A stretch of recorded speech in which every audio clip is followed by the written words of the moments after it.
하나님께서 우리에게 주시는 말씀 마태복음 7장 15절에서 20절입니다. 거짓 선지자들을 삼가라. 양의 옷을 입고 너희에게 나오나 속에는 노략질하는 일이라. 그들의 열매로 그들을 알지니 가시나무에서 포도를 또는 엉겅퀴에서 무화과를 따겠느냐. 이와 같이 좋은 나무마다 아름다운 열매를 맺고 못된 나무가 나쁜 열매를 맺나니 좋은 나무가 나쁜 열매를 맺을 수 없고 못된 나무가 아름다운 열매를 맺을 수 없느니라. 아름다운 열매를 맺지 아니하는 나무마다 찍혀 불에 던져지느니라. 이러므로 그들의 열매로 그들을 알리라. 아멘. 네, 가을이 이제 막바지에 이르고 있습니다. 가을을 이르러 결실의 계절이라고 합니다. 누가 이 말을 만들어냈는지 잘 모르겠습니다만 실상은 가을이 우리에게 알려준 표현이라고 보는 것이 맞을 겁니다. 이맘때가 되면 자연이 풍성하게 결실 맺는 것을 보면서 누구나 그렇게 공감하게 되었기 때문입니다. 다른 계절에도 결실이 있지만 가을의 결실에 비할 바가 아니기에 가을을 일컬어 결실의 계절이라고 부릅니다. 이 가을에 결실하는 것은 식물만이 아닙니다. 한 해를 마무리하려고 노력하는 우리도 결실의 시기를 보내고 있습니다. 오늘은 이 결실을 염두에 두고 말씀을 들으시기를 바랍니다. 오늘 말씀에서 예수님은 가장 먼저 거짓 선지자에 대한 이야기를 하십니다. 거짓 선지자는 겉과 속이 다르다고 하십니다. 겉보기에는 순한 양 같지만 실상은 그렇지 않고 속은 노략질하는 이리 같습니다. 위장된 모습이죠. 그렇기 때문에 알아보기가 어렵습니다. 그래서 예수님은 거짓 선지자를 알아볼 수 있는 방법을 알려주셨는데 그게 바로 열매를 통하여 나무를 아는 것입니다. 안타깝게도 우리나라에서도 거짓 선지자를 발견하는 경우들이 있었습니다. 지금에도 그런 일들이 있습니다. 처음에는 매우 훌륭하고 존경할 만한 설교자요 목회자라고 생각했는데 알고 보면 그렇지 못했던 경우들입니다. 물론 반대의 경우도 있습니다. 이름도 알려지지 않았던 목회자가 나중에 알고 보니 말할 수 없이 훌륭한 인품으로 목회를 하셨던 경우도 있습니다. 세상 사람들은 몰라도 그 교회를 다녔던 성도들은 모두 알고 있었던 일일 것입니다. 이것들은 다 열매를 통하여 확인할 수 있는 경우입니다. 이 방법이 거짓 선지자를 가려내는 데만 유용한 것은 아닙니다. 우리 자신을 돌아보는 데도 아주 유익합니다. 그렇게 하려면 예수님께서 오늘 본문을 통하여 제시하는 몇 가지 개념을 먼저 이해할 필요가 있습니다. 첫 번째, 어떤 나무라도 반드시 열매를 맺는다라는 것이 예수님의 가르침입니다. 예수님의 말씀에 열매가 없는 나무는 없습니다. 일반적인 농사에는 열매 없는 나무도 있지만 오늘 말씀에는 경우가 다릅니다. 어떤 형태로든지 열매가 맺힙니다. 이것이 우리가 주목해서 보아야 할 부분입니다. 신앙을 가지고 시간이 지나면 어떤 형태로든지 열매가 맺힙니다. 그런데 내가 아직 아름다운 열매를 맺지 못하고 있다면 우리는 보통 그렇게 생각하죠. 아직 나는 열매가 없구나. 하지만 그게 아니라는 거죠. 열매가 없는 것이 아니라 다른 형태의 열매를 맺고 있을 가능성이 아주 높습니다. 신앙생활을 이제 막 시작한 단계라면 교회에 얼마나 나오고를 떠나서 본격적으로 하나님을 만나고 하나님을 느끼는 일이 이제 막 걸음마 단계라면 아직 열매가 없을 수도 있지만 일정 시간이 진행이 되었고 내 신앙에 일정한 사이클이 생겼을 정도라면 어떤 형태로든지 열매가 맺혀 있는 겁니다. 그런데 스스로 보기에도 이 열매가 예수님께서 원하시는 그런 형태의 모습들은 보이지 않는다. 그럼 다른 형태의 열매가 맺혀 있을 가능성이 높습니다. 아름다운 열매라고 말씀하셨는데 아름다운 열매가 아닌 다른 열매를 예수님은 이렇게 표현하셨습니다. 나쁜 열매. 지금까지 열매가 없다면 그것은 열매가 없는 것이 아니라 나쁜 열매가 맺혀 있을 가능성이 아주 높다라는 것을 염두에 두고 우리 자신을 살필 필요가 있습니다. 몸이 아플 때도 세세하게 살펴보지 않으면 깨닫지 못하는 경우들이 많이 있지 않습니까? 이와 같이 우리 자신에게 나쁜 열매가 맺혀 있는 것은 아닌지를 세밀하게 살펴보아야 합니다. 두 번째, 예수님은 조금 특별하게 나무와 열매를 지칭을 하십니다. 좋은 나무, 못된 나무, 그리고 아름다운 열매, 나쁜 열매, 예수님께서 사용하신 표현입니다. 이 표현은 사실 나무와 열매에 걸맞지 않습니다. 보통 나무와 열매에는 이런 식으로 이름 붙이지 않죠. 탐스러운 열매, 맛있는 열매, 많은 열매, 큰 열매, 작은 열매, 이런 식의 표현을 붙이는데, 예수님이 붙이신 이 단어들을 살펴보면 윤리적인 가치 기준에 맞추어서 붙인 이름들입니다. 예수님께서 윤리적인 기준으로 나무의 이름과 열매의 성격을 부르신 이유는 우리의 삶 속에서 가치 있는 열매를 맺어야 한다라는 것을 알려주시기 위함이었습니다. 큰 열매, 맛있는 열매, 많은 열매, 탐스러운 열매가 아니라 가치 있는 열매를 맺어야 합니다. 그동안 우리는 항상 큰 열매, 맛있는 열매, 많은 열매를 생각해 왔습니다. 교회에서도 그렇게 했습니다.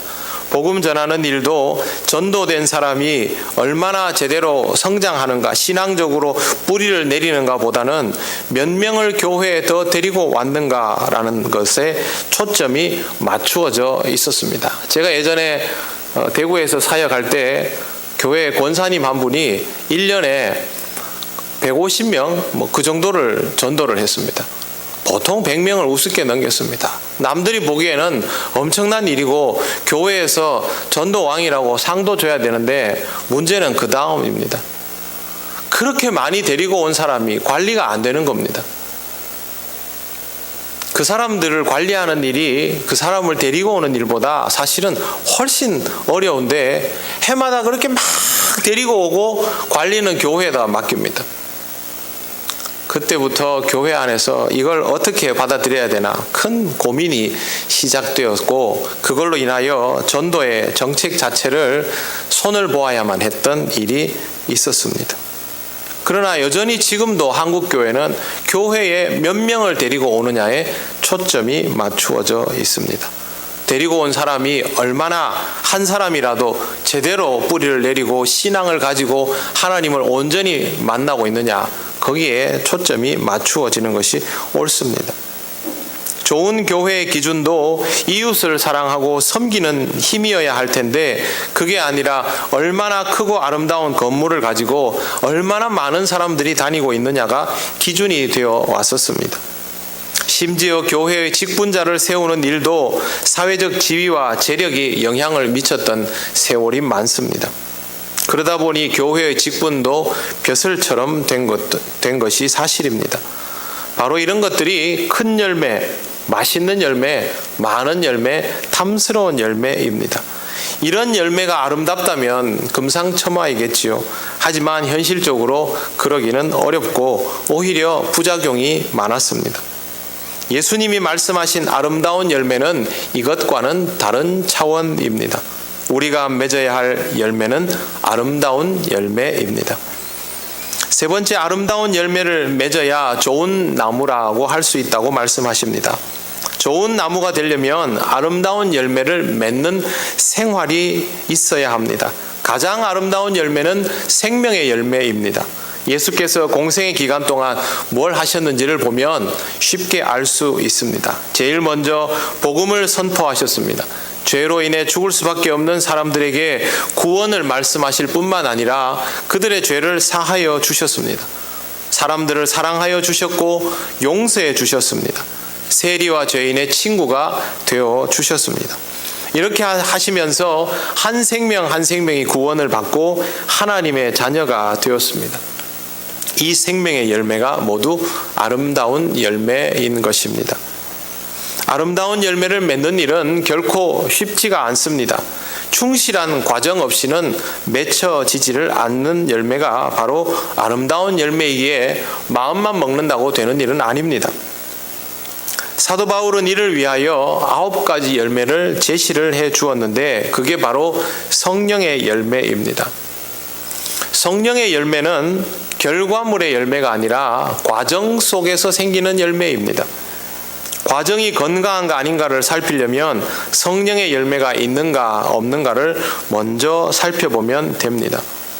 성령님이 함께 하시면 아름다운 열매를 맺는 과정은 문제가 생기지 않습니다. 죽어가는 사람들을 살리시려는 하나님의 마음을 제대로 헤아리고 순종하려 하고 실천하려면 꼭 필요한 과정의 열매, 성령의 9가지 열매를 의식을 하시기를 바랍니다. 결과의 열매만 생각해서는 절대 그 열매를 맺을 수가 없습니다. 제일 먼저 사랑의 마음으로 해야 하고, 그 다음 기쁘고 즐거운 마음으로 해야 하고, 평화를 이루려는 마음으로 참여해야 되고, 자비로운 마음으로, 어질고 착한 마음으로, 하나님께 충성하는 마음으로, 따뜻하고 너그러운 마음으로, 인내심을 가지고 욕심내지 말고 절제하면서 이 과정을 이루어 나가야만 생명의 열매, 아름다운 열매가 맺혀집니다. 아름다운 열매를 꿈꾸시기를 바랍니다. 그리고 이런 열매를 맺기 위해서 먼저 과정의 열매를 하나하나 맺어 가시기를 바랍니다. 그러다 보면 어느 틈엔가 여러분에게 아름다운 열매가 맺히는 것을 발견하게 될 것입니다. 아름다운 열매가 맺히면 그 값어치를 제일 먼저 느끼는 이는 바로 나무이겠죠. 그 나무가 바로 좋은 나무입니다. 이 열매를 통해서 자신이 얼마나 충실한 과정을 지나왔는지를 알 수 있기 때문입니다. 우리가 신앙이 좋은 걸 어떻게 스스로 확인할 수 있을까요? 물론 아무리 그래봐야 우리 신앙이 그리 좋다고 할 수 없겠지만 그나마 우리 신앙이 건강하다라는 것을 확인할 수 있는 방법은 다른 거 없습니다. 목회자는 자기가 목회를 하면서 성도가 영적으로 자라나고 인격적으로 성숙해져가는 모습이 보이면 그 목회자는 건강하게 과정을 밟아온 것이죠. 교인들은 누군가에게 복음을 전하고 또 그렇게 복음적으로 다가섰을 때 자기를 통해서 다른 사람이 신앙적으로 변화되는 일이 일어나면 그 모습을 통해서 내가 지금 과정이 문제가 없구나, 나쁜 길을 가고 있는 것이 아니구나 라고 확인할 수 있는 겁니다. 우리는 이 과정을 시도해야 합니다. 그래서 복음을 들고 내 옆에 있는 사람들에게 다가서서 내가 가지고 있는 복음의 순도가 문제가 없는지, 내가 가지고 있는 성령의 열매들이 온전한 것인지를 확인해 보아야 합니다. 그래야 우리 신앙의 장단점을 파악하고 뭐가 문제가 있는지를 살필 수 있지 않습니까? 그러나 복음으로 다가서지 않고 다른 사람에게 복음을 전해보지 않고서는 우리 자신에게 뭐가 문제인지 부족한지를 확인할 방법이 없습니다. 대전제를 말씀드리면 여러분은 주님을 만난 그 순간 이미 좋은 나무로 품종이 결정되어 있는 상태입니다. 하나님이 그렇게 인정해 주셨습니다. 그렇다면 좋은 나무가 되는 과정을 포기하지 않도록 하시기를 바랍니다. 복음을 전하면서 생명을 살리는 좋은 나무가 꼭 되어야 합니다. 예수님 말씀 4번째, 아름다운 열매를 맺지 않는 나무마다 찍혀 불에 던져진다라고 말씀하셨습니다. 성경에는 이런 경고의 부분들이 적지 않게 있습니다. 이런 게 없으면 얼마나 좋겠습니까? 시험을 치는데 몇 점 이하는 떨어진다 그러면 자꾸 내가 거기 해당될 것 같지 않습니까? 신앙생활에도 무조건 좋은 결과만 있는 것이 아니라 재구실을 못하면 거기에 맞는 형벌이 있다라는 기록이 있습니다. 아름다운 열매를 맺어야 하는 나무가 시간이 지나도록 그 열매를 맺지 못하고 있다면 나쁜 열매가 자라나고 있을 가능성이 높다라고 말씀을 드렸습니다. 더 늦기 전에 아름다운 열매를 맺어내어야 하지, 그렇게 하지 않으면 영영 기회를 잃어버릴 수도 있습니다. 다른 사람을 살릴 수 있는 기회를 내가 부여받았는데 이 기회를 제대로 활용하지 못해서 자신의 생명을 지킬 기회조차도 잃어버린다면 정말 바보 같은 일이 됩니다. 성경 속의 경고는 그저 부담을 주려고, 겁을 주려고 써져 있는 것이 아닙니다. 성경에 있는 경고는 누구도 뒤집어 풀 수 없는 엄격한 하나님 나라의 법칙입니다. 하나님께서 잔인해서가 아니라 하나님 나라의 순도를 유지하기 위해서, 그 나라가 하나님 나라답기 위해서 조건을 미리 정하여 두신 것입니다. 그리스도인이라면 누구나 이 조건을 기억해야 됩니다. 우리가 사랑의 마음 없이 하나님 나라에 가면 그 나라에 합당한 사람이겠습니까? 우리가 다른 사람을 이해하고 배려하는 마음 없이 하나님 나라에 가면 우리가 가는 그 순간부터 그 나라는 하나님 나라가 될 수 없습니다. 그렇기 때문에 이 땅에서 우리가 좋은 나무답지 못하면 하나님 나라에 이르는 것이 허락되지 않는 것입니다. 우리는 다음 주일부터 새생명 초청 주간에 들어갑니다. 보통은 주일 한번 이런 행사하고 끝내는데 그렇게 하지 않고 한 달로 정한 데는 그만한 이유가 있습니다. 우선 단 한 번 교회에 오는 것으로 하나님을 만나는 것이 단번에 다 이루어지지 않는다는 것을 우리가 경험적으로 알기 때문에 그렇게 했습니다. 그래서 오히려 특별한 이벤트도 하지 않고 우리가 드리는 일상의 예배에 그대로 참여하도록 방침을 정했습니다. 무언가 특별한 행사를 통해서 하나님을 만날 수 있다면 지금 우리가 드리는 예배는 의미가 없습니다. 우리는 항상 하나님을 만나고 있고 또 누구든지 그와 같은 방식으로 하나님을 만날 수 있으며 그렇게 만나져야 일상성이 유지가 되기 때문입니다. 두 번째, 복음을 전하고 초청하는 기회를 조금이라도 더 드리기 위함입니다.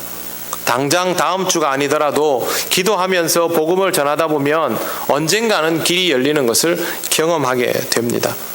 조급해하지 말고 꾸준히 집중해서 기도하고 그 사람을 사랑하는 마음을 먼저 키워가시기를 바랍니다.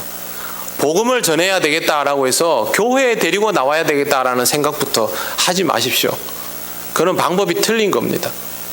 내가 정말 그 사람에 대해서 사랑의 마음, 소중히 여기는 마음이 먼저 있을 때 복음도 자연스럽게 나가는 것이죠. 만약 우리가 그렇게 하지 않고 교회에 사람을 데려다 앉히는 것에만 목적이 있다면 결코 우리는 아름다운 열매를 맺을 수가 없습니다. 사랑하는 성도 여러분, 아직 열매가 없다는 말은 지금 우리가 예수님 앞에서 할 수 있는 말은 못 됩니다. 우리는 이미 충분히 열매 맺을 수 있는 시간을 보장받았습니다. 열매가 이미 우리에게 맺혀 있습니다.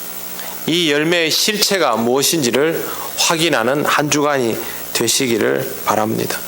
아직 여러분의 삶 속에 아름다운 열매가 없다면 다른 열매를 통하여 여러분의 실체를 확인해야 할 것이고, 아름다운 열매가 맺히고 있다면 그 가는 길이 하나님 앞에서 순전함을 감사하고 그 길로 더욱 정진할 수 있어야 합니다.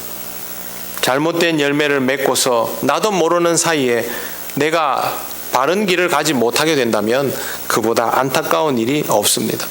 더 늦기 전에 반드시 아름다운 열매를 맺으시기를 바랍니다. 이 열매를 맺어야만 여러분의 참 모습이 무엇인지를 알게 됩니다.